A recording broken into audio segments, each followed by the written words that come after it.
Welcome to Positive Talk with Kevin McDonald. Hey, that's me. Hi, and welcome to Positive Talk. Our show features the best positive stories and people from around the globe as we endeavor to answer the universal question of why am I here and what is my purpose? Understanding that can change everything, and knowing your greatness is fundamental to living your best life. So join us right now as together we work to create the adventure of our lifetime.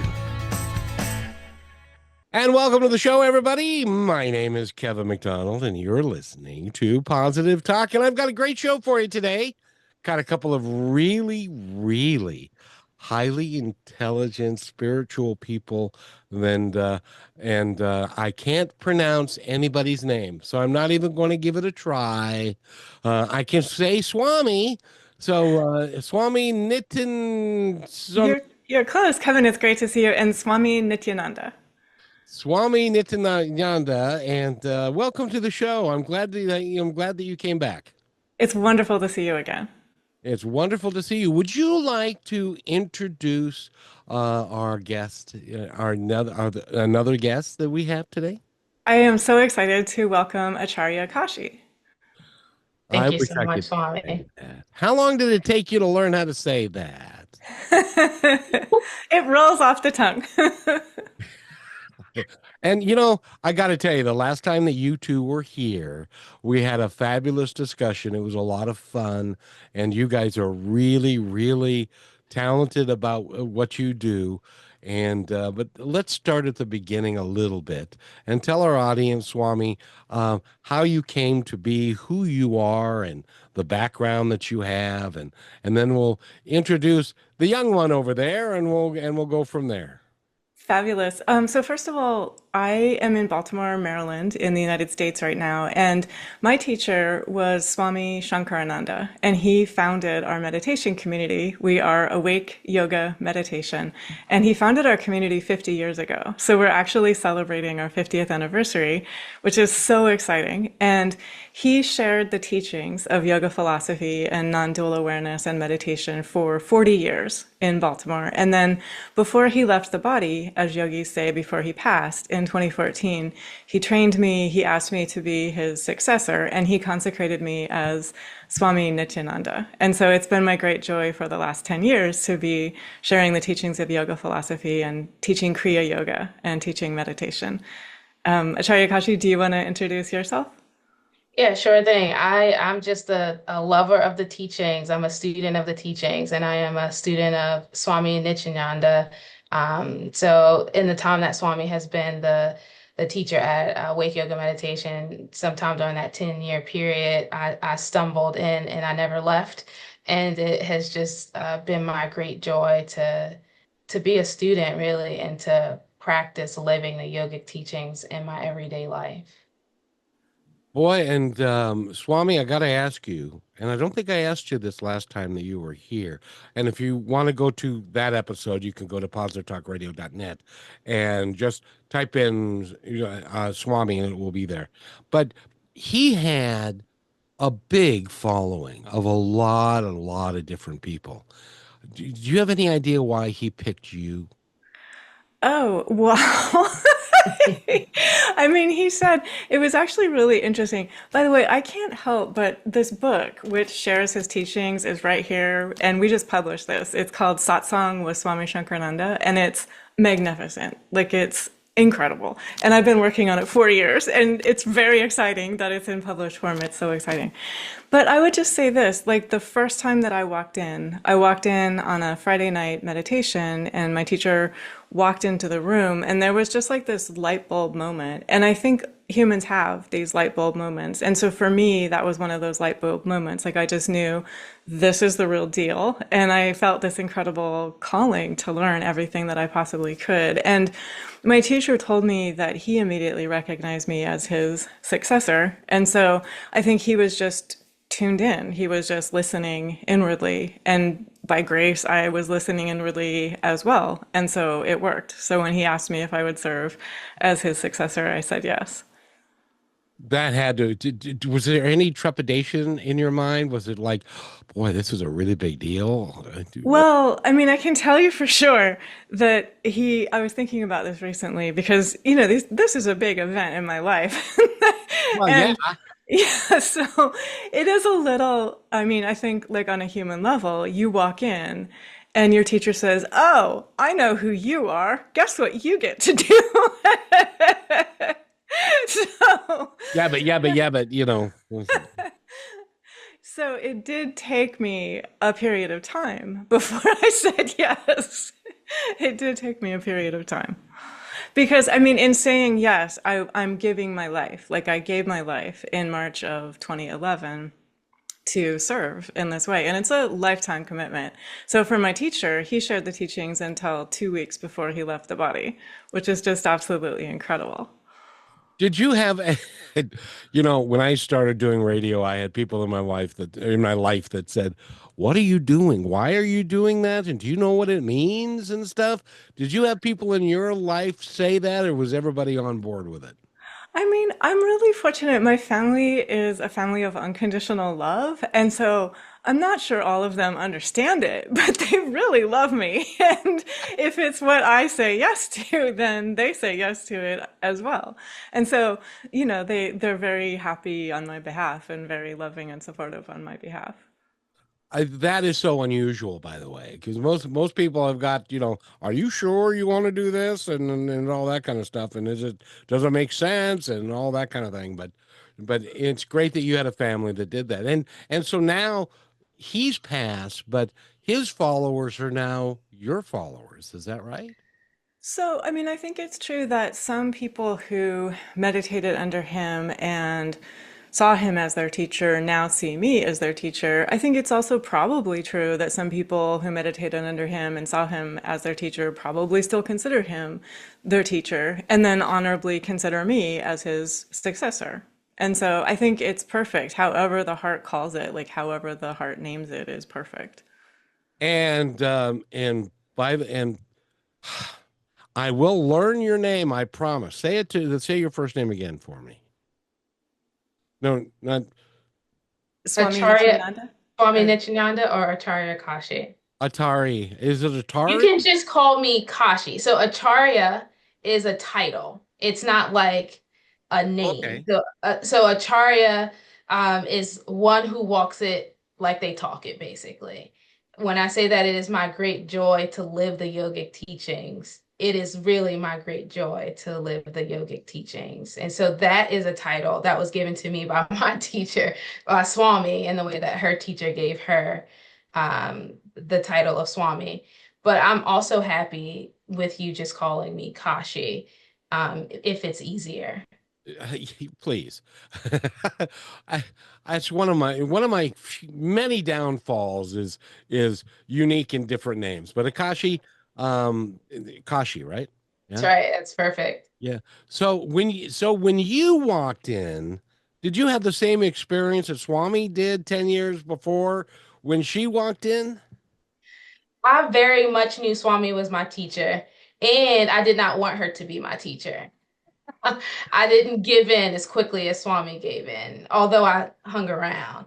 Um, I had my own internal conversations that I needed to navigate in order for me to be willing to let go of the baggage that I brought in with me when I met Swami. But for sure, I knew Swami was my teacher. It's just like something that like immediately. Again, in my experience, like, yeah, this is it.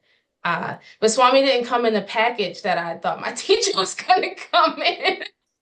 Okay, I what kind of package were you looking for? I didn't think my teacher was gonna be a white woman. I didn't. I mean, because of my experiences, you know. But when Swami said earlier that some of the students of Swami Shankarananda see Swami Shankarananda still as their teacher and Swami as the successor, and then some of the students see Swami as their teacher and also Swami Shankarananda, it's like the teachings are coming from the same place. It's not that Swami Shankarananda is speaking from a different place that Swami Nityananda is speaking from. It is the same. And I didn't understand that when I walked in, I thought that the physical meant something more than it actually means. Um, so I just believe that all true teachers are speaking from pure love, and that is all that they exude, and their commitment to love is what makes it possible for them to help people like me when we walk into a community and we're still attached to identity and concept and limitation.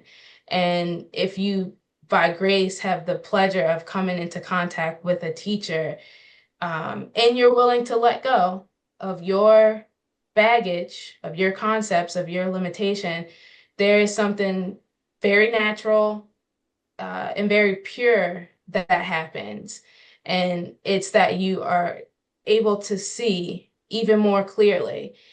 They say that there are three legs on the stool of understanding, and Swami, please hop in to correct me if I'm incorrect.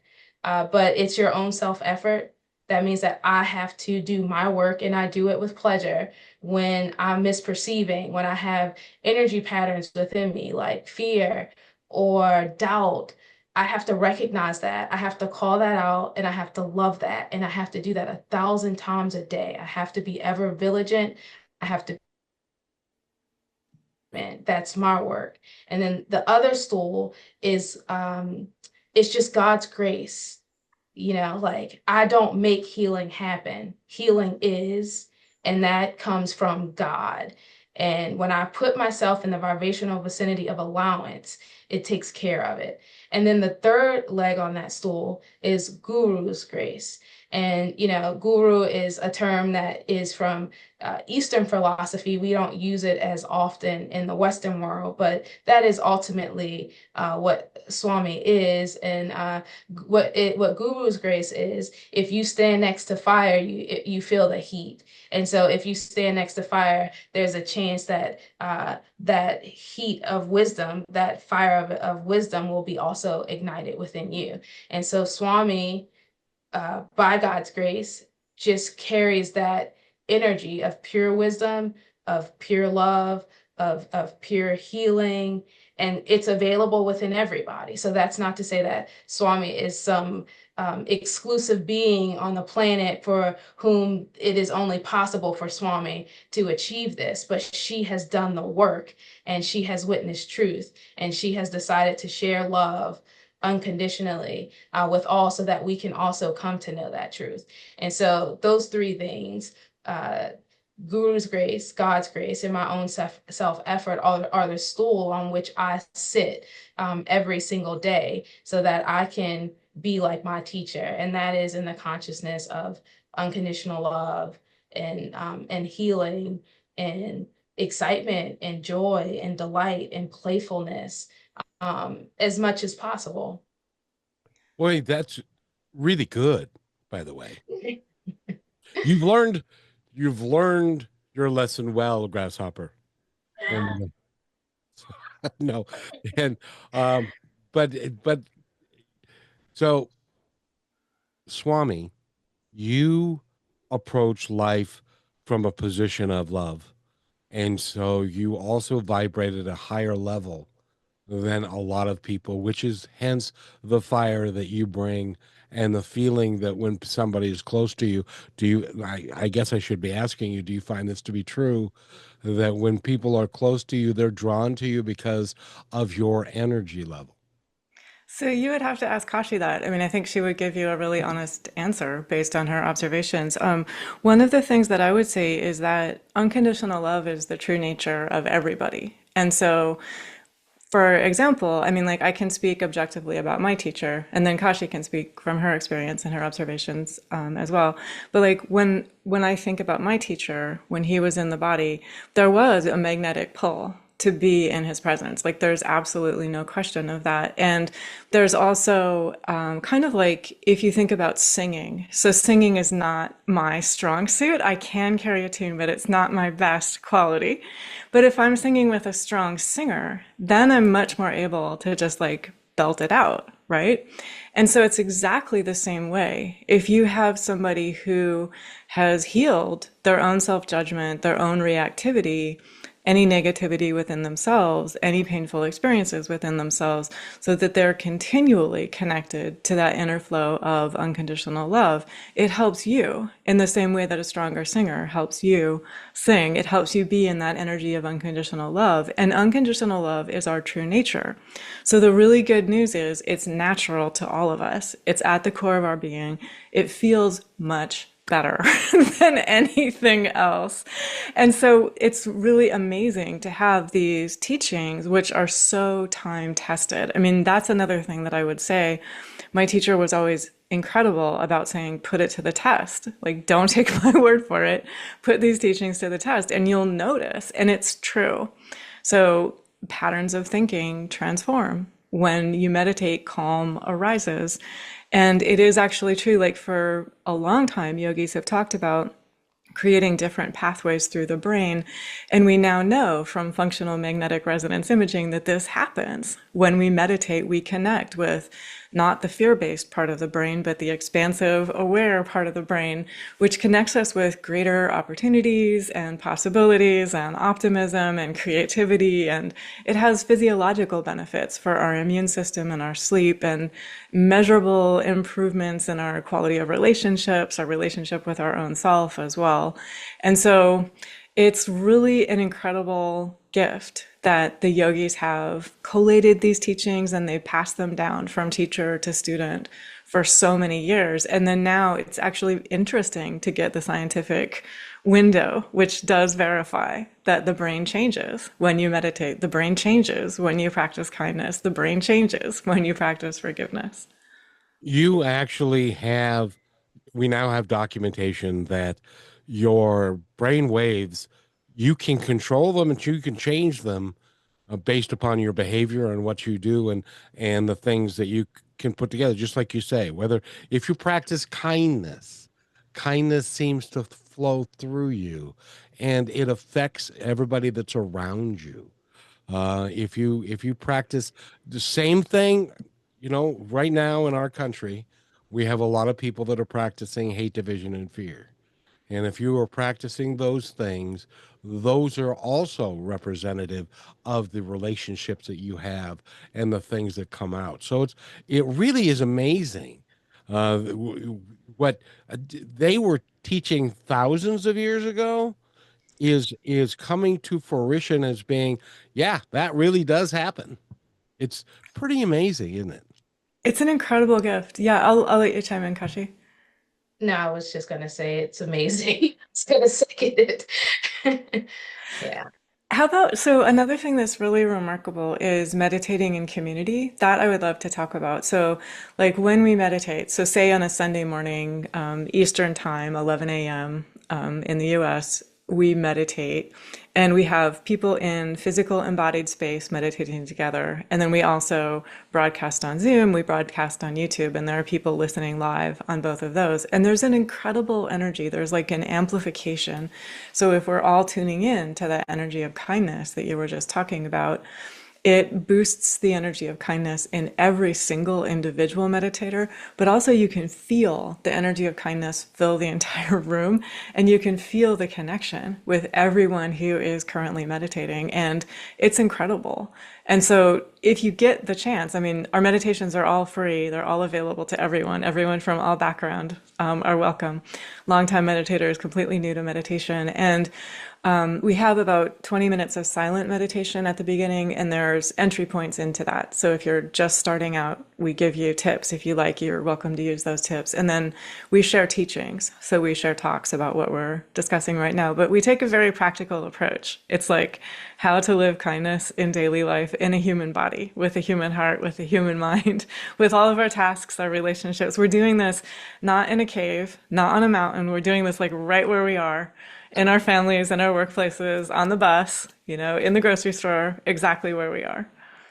It's important to recognize that you can do that anywhere, that it's not, and it's amazing to me now when you talk about meditation. What exactly are we talking about? Are we talking about quieting your mind? Kashi, maybe you should chime in here. Are we talking about quieting your mind and allowing what is to come into your mind, dismiss it, and move on? How does it work for somebody who's new to meditating? Because, you know, 20 years ago, and Swami, you'll know this, 20 years ago, meditation was something that was considered woo woo and out there and all this other stuff. And some people considered it of the devil, kind of thing, which is in the religion that I grew up in, that was one of their thoughts. But now, 20 years later, it's becoming more and more mainstream and important for people because they realize that it can indeed change their brain waves, change their behavior. But what is it, Kashi? What is it like for you? Is it just being quiet and letting whatever happens happen? What? Tell me. That's a really good question. I'll start with what it is for me. Meditation for me is a vehicle for self-realization. It's a tool to come into conscious contact with that which I am and that which all is. It has been described as coming into contact with stillness. I've heard some people say it's a way uh, to still the thoughts in the head or to calm the sea of the mind. And I think the calming of the sea of the mind is actually the byproduct of meditation. You will never, as a human, be able to master your mind, but what you come to see is that you are not the mind. And when you have that realization that I am not the thought, it is that's from that place of spaciousness. That is from the place of just like pure awareness of observation, where you can like really start to see what is going on. I'll give you an example. So I'm a writer. I haven't written any stories in quite some time, but I write literary fiction. Within the past few weeks, I have joined like a round robin. So every single day now, I'm writing stories. And recently, there was a short story that I wrote, and someone said, like, man, your characterizations, like, you really know people. And I think what's different from this time with writing from the time that I wrote before is that I know myself so well. I know what how thoughts inspire emotions, how emotions inspire behavior, how behavior inspires what you call your life, what you call your identity. And I can trace it back. Like I can trace what's happening out here, what my choices are, why I'm doing this, all the way back to its source.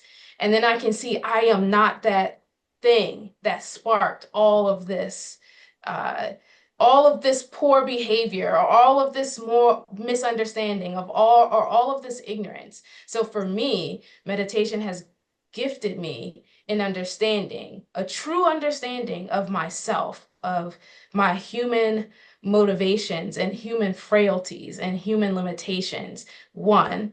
And then it has granted me an understanding of something that goes even beyond all of that, because there is such great joy and there is such love. I've heard Swami describe it as the inner smile. There is something in you right now that is just cheesing, like the biggest, you know how good it feels when you smile? Oh yeah. Like it's that times a million. Like really, no kidding. And so that's what meditation allows for me. Now there are others who use meditation as a tool to self-regulate anxiety. Now it's still coming into contact with that.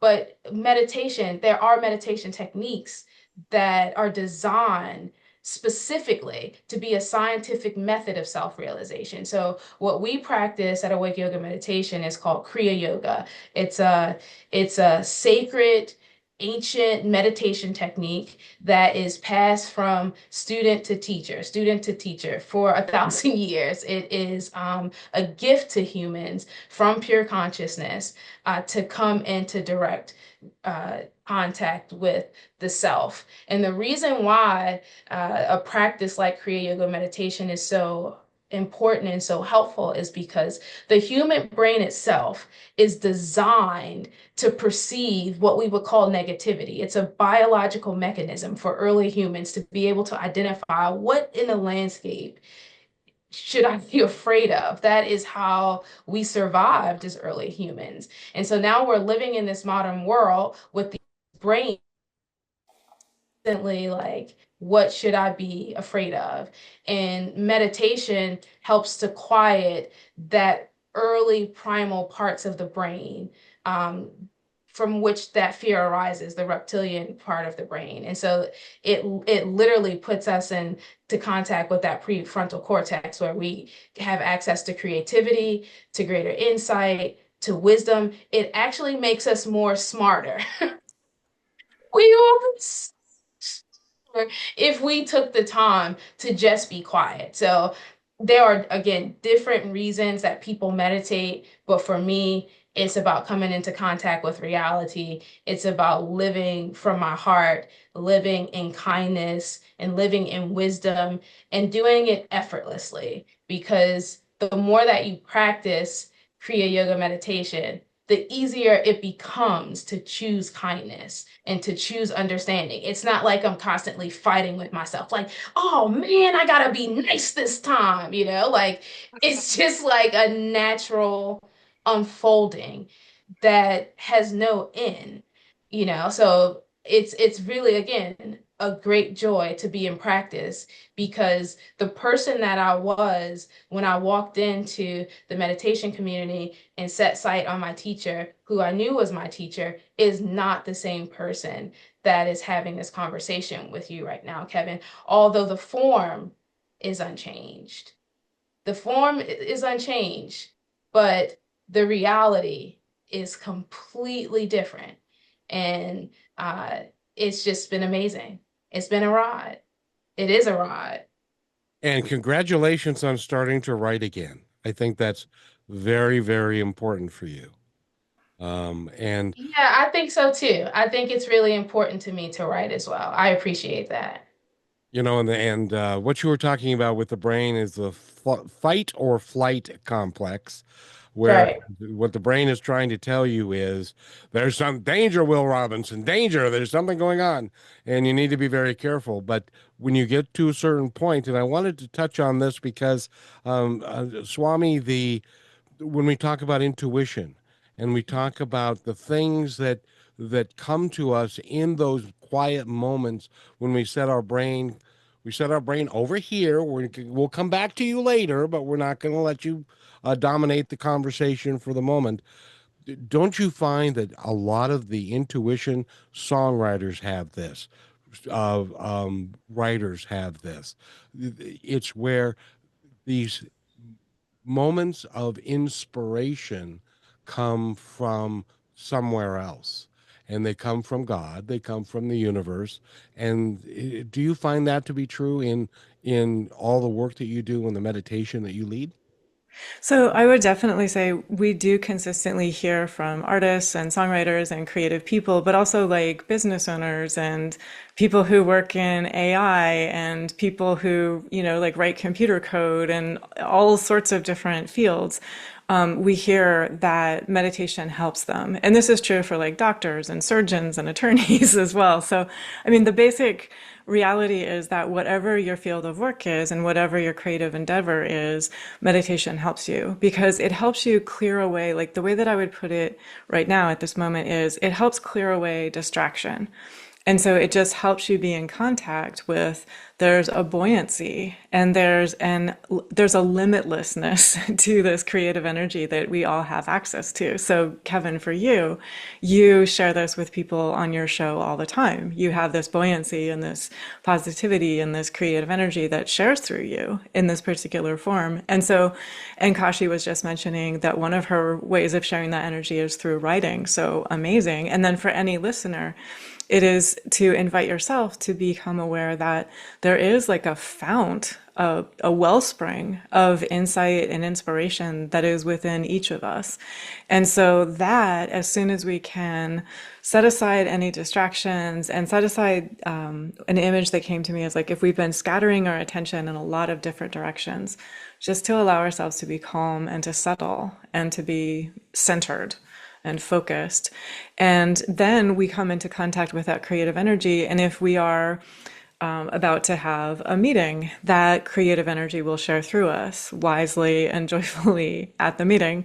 And Kashi was just talking, like if we have a creative avenue of expression that we love or would like to, pick up again, as Kashi said that she just did, or maybe there's someone who's listening who's already an artist, already a writer, already a singer, a songwriter. And that creative energy, when we come into contact with our true self, the light at the core of our being, it's almost like we open a door. And one of the things that my teacher said is we don't make the divine do anything. We open, and the divine flows where the open door allows it to flow. I'm so glad you brought that up because you're right. We don't control the divine, but the divine is after, in my opinion, and correct me if I'm wrong, but the divine is after our best and our greatest life that we can possibly have while we're here. And when we open up to that possibility, it just tends to flow within us and around us, and the things that happen, the interesting things that happen to you on the way to this interview or wherever, when you were thinking about something and you're open to it, and suddenly you get a call from somebody that you haven't talked to in 5 years, and they say, "Hey, Swami, how about we do this?" Or or Kashi, let's go and write this book, or whatever it is, because that is the nature of who we really are, isn't it? I agree. I love your description. And I also agree with what Kashi said. It never stops. And so No. it just keeps unfolding. And so the more that we open, then the more light is able to share through us and with us. And that light is the energy that supports the whole universe. And so there's a constant, steady flow of guidance and support for every human on the planet. And so to live in that connectedness, to live in that trust, to live in that clarity, to live in that confidence, it really does change our experience of time and space. It changes our experience of ourselves. I think you heard Kashi talk about that. It changes our experience of other humans as well. It really does. And by the way, ladies and gentlemen, I just want to caution you, be careful what you ask for because you're liable to get it. But it may not be exactly in the form or presentation that you necessarily expect to get it. It may be a series of experiences that lead you to where you want to be, but you might not think that they're all that great on the way there. Does that Kashi, does that make sense to you? It does. It makes a lot of sense. Um, it's about surrendering, just allowing yourself to just be at the total mercy, and I mean mercy in the most beautiful way, of pure consciousness, that you can't get it wrong. It Oh, we've lost her. be of service. Oh, there she is. Okay. Yeah. Well, you repeat that because that was important, but you kind of froze up there for a sec. Yeah, I just was saying, I think that when it comes to our desires, my practice is to give that to pure consciousness and to trust that the way it is unfolding is for the highest and for the best of all involved. Even if my human mind doesn't understand, I say that like, man, I don't understand, Lord, but what a ride,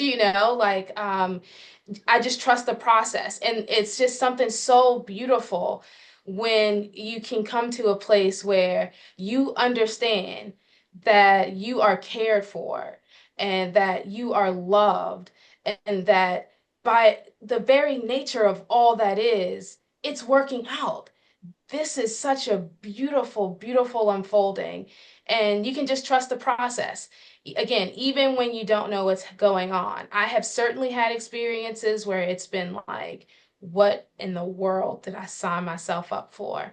But the more I let go of assuming that I know the direction, like I'm okay knowing that like what's at the end of it. So for me, this is the end, the journey is just it's about living from my true nature. And that is the destination. That's the top of the mountain for me. The way that I get there, that's God's will. That's God's choice. Sometimes storms come in. Sometimes it's like double time. I got to get up there quick. Sometimes it feels like I'm not moving at all. And that's God's will. And I have found that just from living from that place, I don't really have much to worry about because everything that's required always shows up. Everything that's required always shows up, whether it's an idea or an actual human and their talent that's needed to perform the task. And it might show up in the form of a song, or it might show up like in the form of some book or something. Like it just shows up. It always shows up. And my job is to place myself in the vibrational vicinity of that which has shown up, because pure consciousness is not a bus that comes every 15 minutes. Like, yeah, man, I missed this, the next bus to come. It's a constant thing. It's like this moment and this moment and this moment and this moment and this moment. So there the opportunity is there for us all the time to like catch that wave and ride into our wellness and into our abundance and into our clarity and into our understanding. So that's my approach. I have a great time with it. And really, when I have these conversations with you, Kevin, and when I have conversations with Swami, that's just sort of my purpose, to just say that this is available to you as well. This is available to every human on the planet. This throw different things in a cauldron and like pray under a full moon for things to go your way. It's literally right now, and you don't have to earn it. Swami, you're a hell of a teacher, I got to tell you. Gosh, she's amazing. I gotta tell you that too. It's a great joy. I mean, it is just such a great joy to share the teachings. And I would say, like, one of the things, like, you're hearing Kashi say this, but also clearly she demonstrates this. The teachings work. I mean, they are life-changing. They are life-transforming. And so that's really beautiful to see in action. Like it's just a joy and an honor to be able to share teachings that work. So I can give an example. So for any listener who has had any sort of thing that you're working through, where you have a feeling of likes and dislikes being in play, one of the things that my teacher said was, go deeper than likes and dislikes. There's always unconditional love and peace, deeper than likes and dislikes. And so what happens, this is a little bit like strategically working with the brain and the mind, the way that you all have been talking about. So if your human mind is wanting to fixate on, well, I like this and I don't like this, and it's up there in that register of judging and blaming and shaming and arguing and fighting and struggling, that actually is blocking you from feeling this ever-present, ever-steady, ever-warm, ever-bright flow of unconditional love and peace that is always with you. And so if you just say to yourself, self, I acknowledge, I hear you. You don't like that. I got you. We're going to go deeper. We're going to go to unconditional love, and we're going to go to unconditional peace. And then in that connection with unconditional love and peace, we're able to look upon our lives. We're able to be present in our relationships. We're able to be present with our own past. If there's anything to heal from our own past, we're able to be present in our work and in our creativity and in anyone whom we encounter. We're able to be with them no matter what they are experiencing themselves. So we might encounter a human who's deep in reactivity or judgment or upset, deep in their likes and dislikes, and we can still, if we are in contact with that unconditional love and peace within ourselves, know at the deepest level that same unconditional love and peace is at the core of that being as well. And so then we're able to navigate with wisdom, we're able to navigate with awareness, we're able to navigate with understanding and kindness in relation to whatever is going on in us, in our lives, in the world. And I think you all have used the terminology of frequency or vibration. When we bring ourselves into that energy of unconditional love and peace, we change the energy in the room. We change the frequency and the vibration in the room. So this means if you're at work and you're having a meeting, there's upset, if you simply bring that energy of unconditional love and peace into the room, it will change how that meeting flows. And so even if there's like difficult decisions to be made in that meeting, it will change the process. It will change how everyone feels. It will change the insight, the inspiration, the wisdom, the understanding, the connection that everyone in that room is able to access. I can use a metaphor. This is from the Venerable Thich Nhat Hanh, the Buddhist teacher. And he said, it only takes one calm person in the boat to save the boat. And he was talking about small boats filled with humans who were fleeing for their lives. They were at sea, and if big waves came up or big winds came up, and the people in the boat panicked, they all could have gone overboard. He said it only takes one calm person in the boat. And so I think for your listeners, that's the invitation. We get to be the one calm person in the boat. We get to be the one calm person in the room. If we find ourselves in a room and there's not a lot of calm going on in that room, that's our practice. And it really helps if you're able to just go deeper than any of the pairs of opposites, go deeper than likes and dislikes, go deeper than human labels and judgments. Be in that energy of unconditional love and peace, and you will always be able to speak from a place of non-ego to a place of non-ego. And what happens then is something new emerges that would not have been possible before. And it's unprecedented. Like we actually can't predict in advance what happens as we open to this energy of unconditional love and this energy of unconditional peace. And so it changes our life, it changes our world. And then vibrationally, that energy of unconditional love and peace becomes available so that anyone whose heart is crying out for understanding, compassion, connection, healing, well-being, that energy becomes increasingly available to them. And so for every person, every time we choose that energy of kindness, it's like making deposits into a kindness bank, but it benefits everyone. It doesn't only benefit you, it multiplies kindness that's available for all humans on the planet. And so it's an incredible gift that we give ourselves, but it's also an incredible gift that we give every human sister, every human brother, every kin on the planet. You know, Swami, a couple things that you said. First of all, awareness. We spend a lot of our day, a lot of our time with our to-do list and our this and our that, and we got to do this, and we're rushing here and we're rushing there, and we may even be asking the right questions, but because we're not aware of our surroundings and what's going on around us. As an example, I get messages through music all the time. I don't know how they do it, but I get messages through music.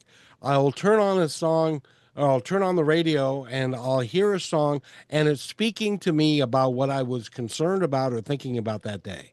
And it happens all the time. I've got scores of examples of that. And the other one is, did you know I was a bus driver for 12 years? I could quite literally change the energy of the 50 or 60 people that were on the bus at that particular moment by how I behaved and how I treated each individual. If I treated them with kindness and how are you, nice to see you, and welcome and all that stuff, it had a completely different energy than if I didn't say anything or was mean or crabby, which I don't know if you noticed, but some bus drivers tend to be crabby.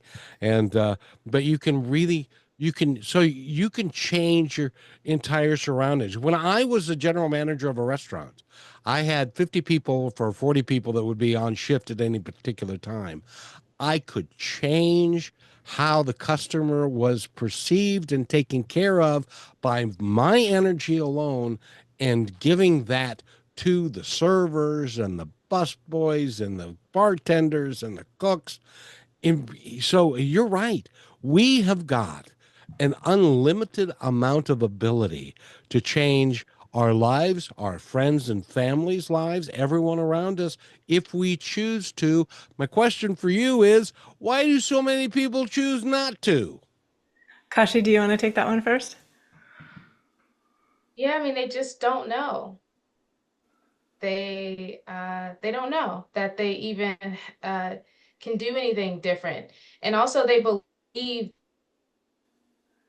in the yogic tradition, we believe that all of this, what we call the realm of time and space, is Maya. It's just pure consciousness. It's just like a shiny, fancy thing. And it's upheld by pure consciousness. It cannot exist without the light of pure consciousness. And so in the yogic tradition, we say that the more that you meditate, you can come to see that all of this is Maya. And you can kind of see, like what we say, Leela, the play of this. It's like we're in a play. You have your role to play, Kevin. Swami has her role to play. That person over there has their role to play. But at the end of the play, you would say, oh, we're going to die at the end. It's not. You're just like going to have you step out of the role that you're playing, and pure consciousness just keeps going. It's like you're playing your role right now, but when the curtain closes, when you step out of this suit, pure consciousness, that band plays on. And so a lot of us, we just don't have that awareness. We're playing a sum zero game. What you see is what you get. And from that place of a sum zero game, if I don't, if maybe I'm not a little savvy, which might could cause harm to people if I have certain business practices, then I am not taking care of myself. We don't have that understanding that pure consciousness is taking care of all of this, and that savviness comes from pure consciousness itself. The ideas in your head come from pure consciousness itself. The person that you call the other is pure consciousness itself. We just don't have that awareness. So that is the human condition, and that is, if you will believe it, how it's designed to be. It is designed to be this way. I asked Swami once, what in the world? Why planet Earth? And she said, think of it as a compassion factory. It is a place to come to learn to practice compassion. That opportunity is presented. That opportunity is our choice. And so I reserve judgment for the ignorant. I reserve judgment on those who know not what they do, because God knows I was an ignorant fool who also knew not what I did. I also was a person who chose unkindness. I also was a person who lived in separation consciousness. And because even I, as full of misunderstanding as I was, if God can grant me the ability to practice love every day, that possibility exists for every human. And so, from my perspective, it's just misunderstanding, it's Maya, it's mind stuff, and all of those things will pass away. And everything that we witness in the realm of time and space is not outside of God. There is nothing that is happening outside of God's sovereignty, outside of God's authority. And so you can call that the energy of the divine. You can call that pure consciousness. You can call it awareness. You can call it whatever you want to call it, but it is that. It is that which is unchanging. It is that that has taken shape. It is that on which everything rests. I mean, literally, everything rests on that. You take pure consciousness, there is nothing. And you can't take pure consciousness out of the equation. And so it's all happening by God's grace. And those who are ignorant, and their day of deliverance will come. They will one day know truth. It might not be today, and it might not be tomorrow, but it's coming for them. And it might not be this life, but they get to do it again if they want to. It's exactly right, because the play ends, but pure consciousness goes on. Exactly. Swami?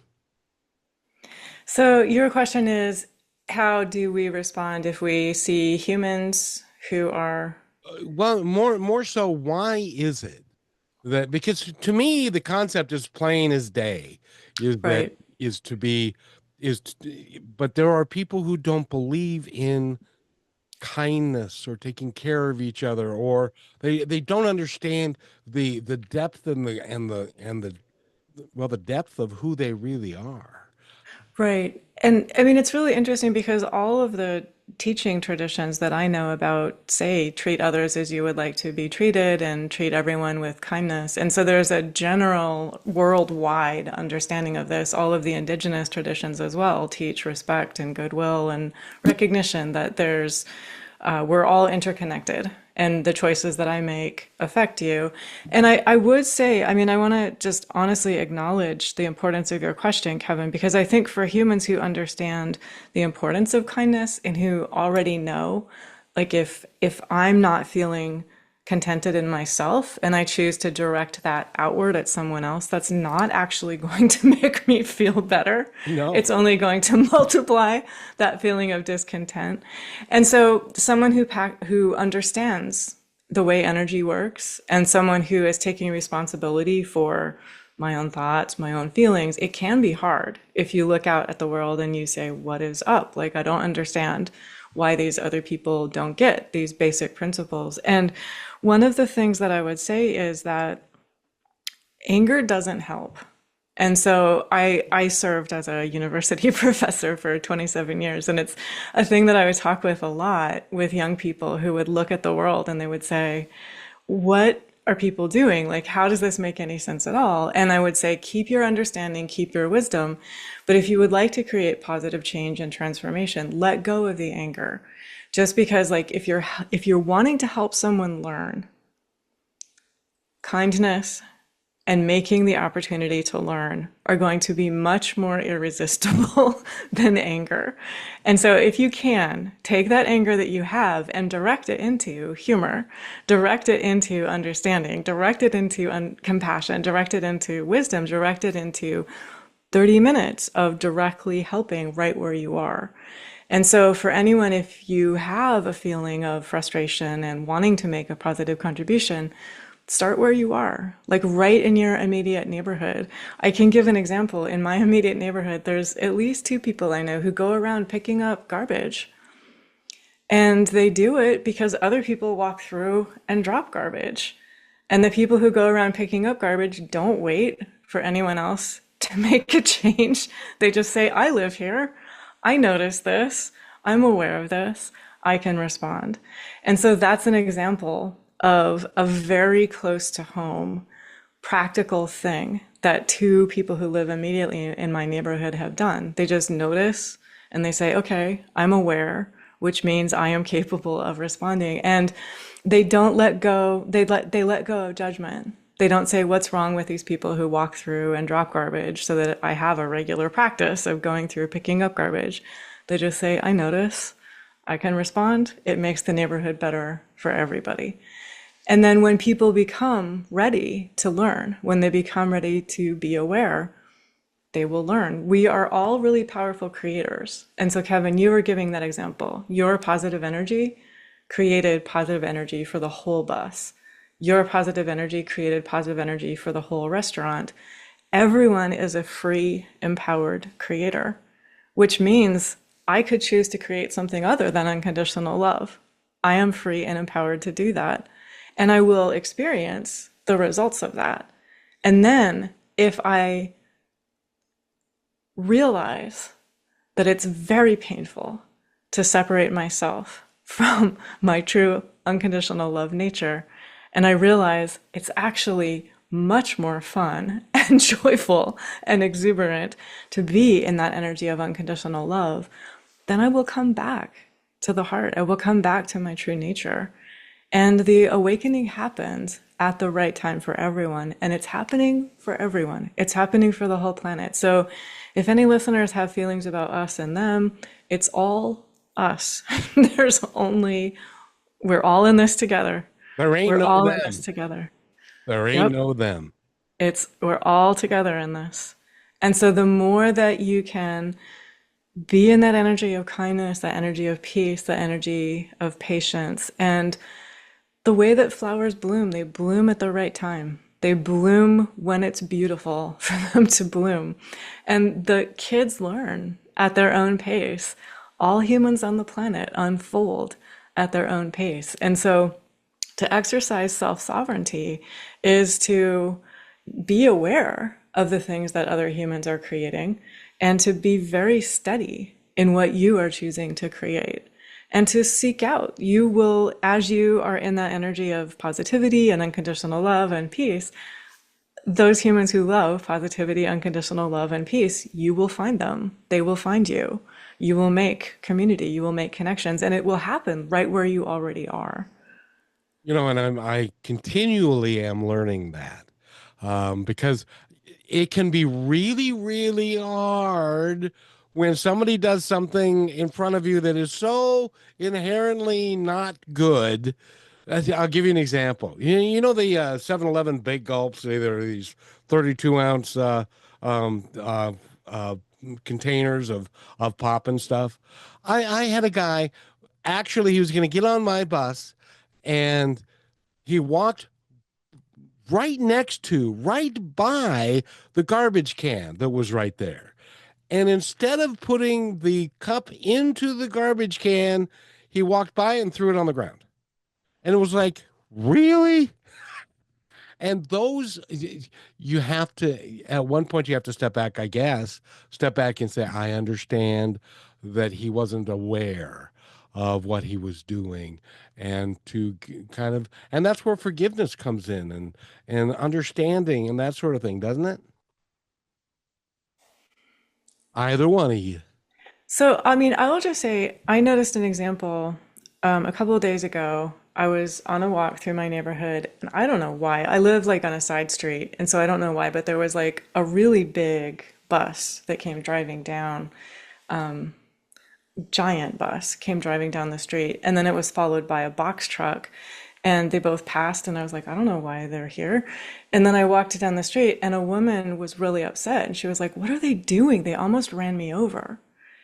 And I said, I'm so sorry. Like, I'm glad you're okay. And she was like, they can't do that. And I said, I hear you. I'm glad you're okay. And when the second time when I said, I hear you, I'm glad you're okay, her distress melted away and her whole face lit up with a smile. And for the case of that woman, she wanted to be acknowledged. Like, I think that the way that those big vehicles had treated her made her feel not seen. They Sure. made her feel like she didn't matter. And so I was saying to her, I hear you and I see you. And I didn't use these words out loud, but by saying, I'm glad you're okay, I was also saying, I care about you. I was saying, you matter. And it melted it away from her. Like her whole face lit up, and you could just kind of see like the stress melt away from her. And so I think a lot of people feel like they have been almost run over, and they feel like they have been treated like they don't matter. And it's sort of like, given that, then how can we create a way of saying, I hear you. I hear you. I see you. I'm glad you're okay. Like you really do matter. And we're all in this together. So the more that we can all do this, the better.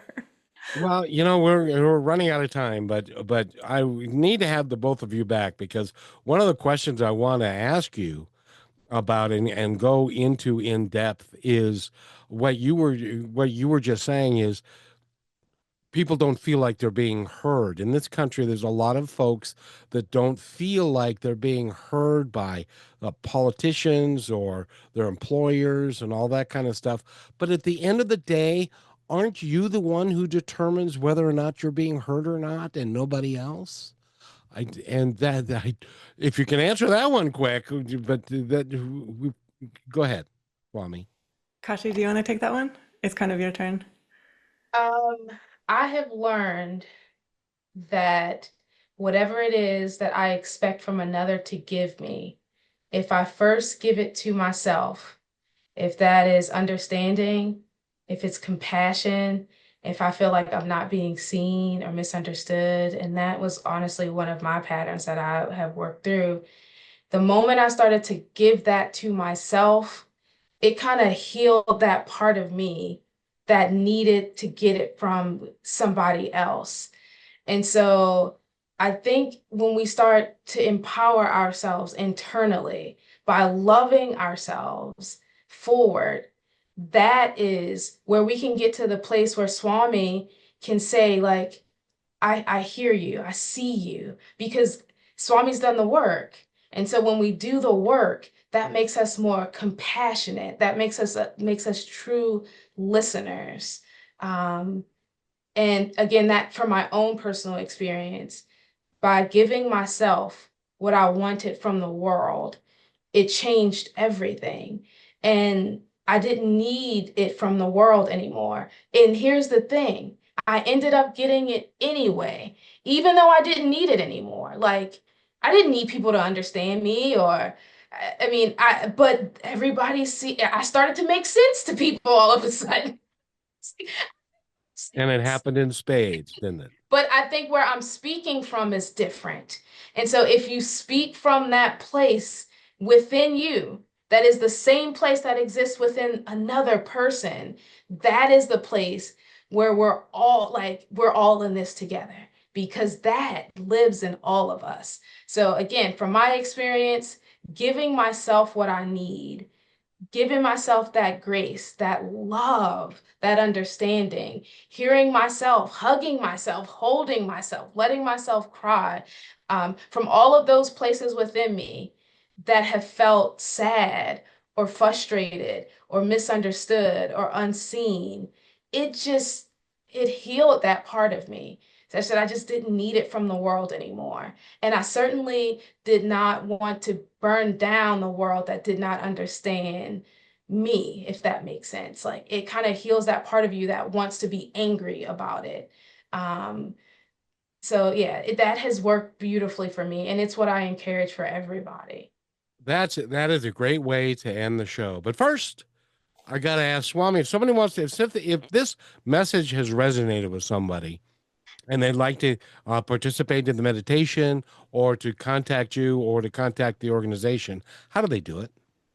AwakeYogaMeditation.org is our website. And again, we are Awake Yoga Meditation. And so all of our meditations are free. They're all online. Anyone who's in the Baltimore area, the DC, Philly area, you're welcome to come in person. It's amazing fun to be in person. We have a lot of free resources online. So we're also on YouTube. We're on Instagram, Facebook, TikTok. We're on Substack. And we do have this amazing book by my teacher, which we just published. We're really excited about that as well. It's totally full of inspiration, such as you just heard. And then anyone who would like to email me, that email address is swami@awakeyogameditation.org. And it's a joy talking with you, Kevin and Kashi. And the name of the book is? The name of the book is Satsang with Swami Shankarananda, and it's answers to questions on the spiritual path. It's absolutely incredible. It's magnificent. Any question that anyone has spiritually, you will find help here in this book. Now, can they go to your website or Our website is a perfect place to find it. Yeah. Good. And again, the website is? AwakeYogaMeditation.org. And I just want to say in closing, if you have never done a group meditation with a bunch of like-minded people in the same room, you're missing something, because it is the energy and the power of that is just incredible. So I hope that you will do that if you get the opportunity. So, Swami, thank you very much. Kashi, thank you so much. Any of you got anything else you'd like to say before we go, real quick? Joy and gratitude to you, Kevin, and to all the listeners.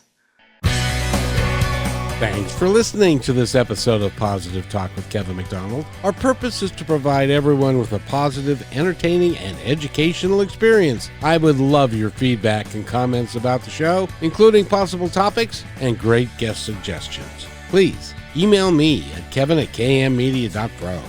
And remember, be kind to one another because each other's all we've got.